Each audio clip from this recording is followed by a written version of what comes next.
This is BBC1 North. Good afternoon. This is Brian Baines with the regional news from the Look North newsroom. Anne Scargill, the wife of miners' leader Arthur Scargill, is due to appear in court at Mansfield about now after being arrested on a picket line earlier today. Mrs. Scargill was one of 14 women arrested at Shirewood and Silver Hill collieries. They were charged with a variety of offences ranging from assault to obstruction. And Kellingley Colliery near Castleford, the country's biggest coal producer, is facing a complete shutdown unless maintenance work is carried out. One of the pit shafts is in urgent need of repair, and the coal board say a request to allow workers in to carry out repairs has been turned down by the NUM. There's still no word on the progress of talks aimed at settling the dispute on the North Sea gas rig DB100. The talks, being held in London, are being seen as the last chance to settle the dispute, which led to a sit-in on the rig lasting nearly 3 weeks. And union leaders are warning that if no decision is reached, further industrial action may be taken. The Chief Constable of South Yorkshire, Peter Wright, has written to 200,000 pensioners in the county, assuring them that his force is doing all it can to protect them against muggers. Mr. Wright wrote to the pensioners because of what he called a genuine fear from attacks. The letters, which will be handed out when pensioners collect their money, point out that there were only 71 muggings on old people in South Yorkshire last year. Finally, some sports news. The Hull City manager, Colin Appleton, who resigned after his team failed to win promotion to the second division, has taken over at Swansea City. Mr. Appleton nearly joined Swansea last Christmas, but decided to stay at Hull in their bid for promotion. And that's the news. We'll be back with our full bulletin as usual in Look North at 5 to 6.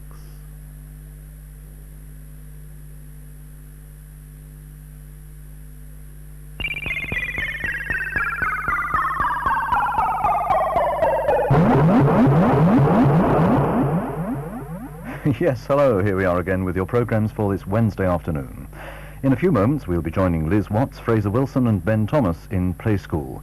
Then there's Arabian desert danger for Penelope Pitstop when her number one enemy, the hooded claw, tries to get his hands on her money. More of your views on BBC television are giving an airing in Take 2, and as well as seeing clips from some of your favourite programmes, Josephine Buchan will be talking to this week's studio guest, Paul Hutchins, the national team manager and captain of the British Davis Cup team. That's followed by John Craven's News Round, and then the first episode in our new adventure serial about Silas, a circus boy whose life is so tough and unhappy that he runs away, and that's when things really start to happen. So that's what we have in store for you on BBC1, beginning now in the company of Liz Watts, Fraser Wilson and Ben Thomas. It's Play School.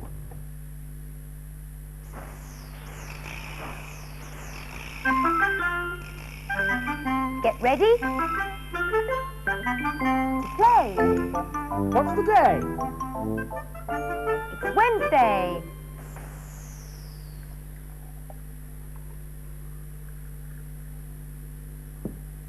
Hello. Do you know, I've been thinking, why does a red cow give white milk when it always eats green grass? That's the burning question. Let's have your suggestion. You don't know, I don't know, don't you feel an ass? Why does a red cow give white milk when it always eats green grass? Hello. Why does a red cow give white milk when it always eats green grass? That's the burning question. Let's have your suggestion. You don't know, I don't know, don't you feel an ass? Why does a red cow give white milk when it always eats green grass? Fraser, that's not milk, it's pink. Yeah, pink milk. Fruit juice. Fruit juice. May I have some? Oh yes, if you like. There we are. Just stir it up a bit. Here we are. Here, Liz. Oh, it's delicious. It's blackcurrant. Cheers. Cheers.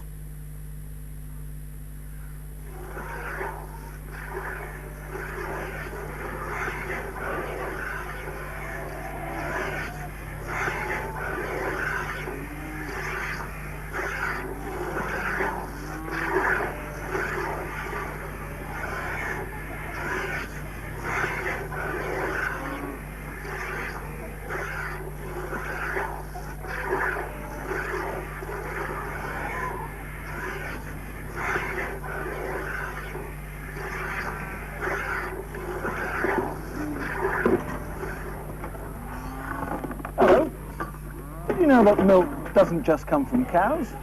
Other animals give milk too. And lots of people like goat's milk. Now, I haven't had much practice at this, but I've had some good tuition, some good teaching from Tammy here.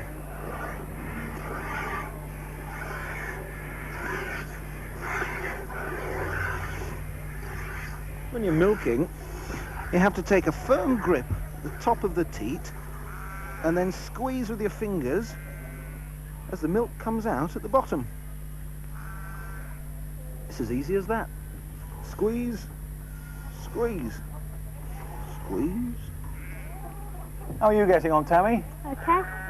How much milk should we get from a goat? About 4 pints a day. 4 pints, that's about half a bucket. Oh, I've got a lot more to go yet. Better carry on.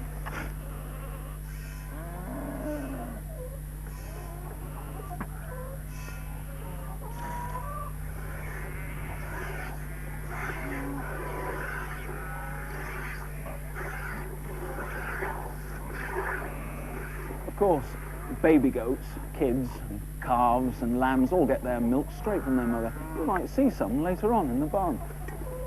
Better carry on getting this milk. Squeeze and squeeze.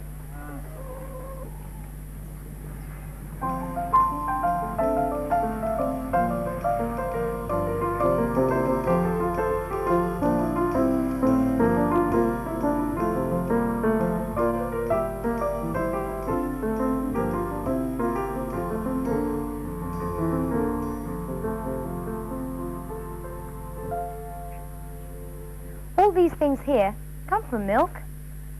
Have you ever looked at some bottles of milk and noticed that the milk at the very top of the bottle is much thicker and darker? Well, that's cream. Got some cream here. And this is single cream. This is nice in coffee. And you can get thicker cream, double cream, which is nice on fruit and strawberries and pies and that sort of thing. Butter comes from milk too. And butter's made by churning the milk until it goes hard, like that. And yogurt comes from milk. This is a fruit yogurt. And yogurt's made by fermenting warm milk. It makes it go thick.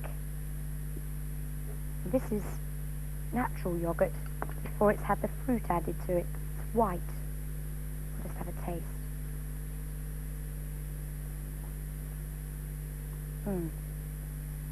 It's more sour than the fruit kind, but it's very tasty. Well, cheese comes from milk.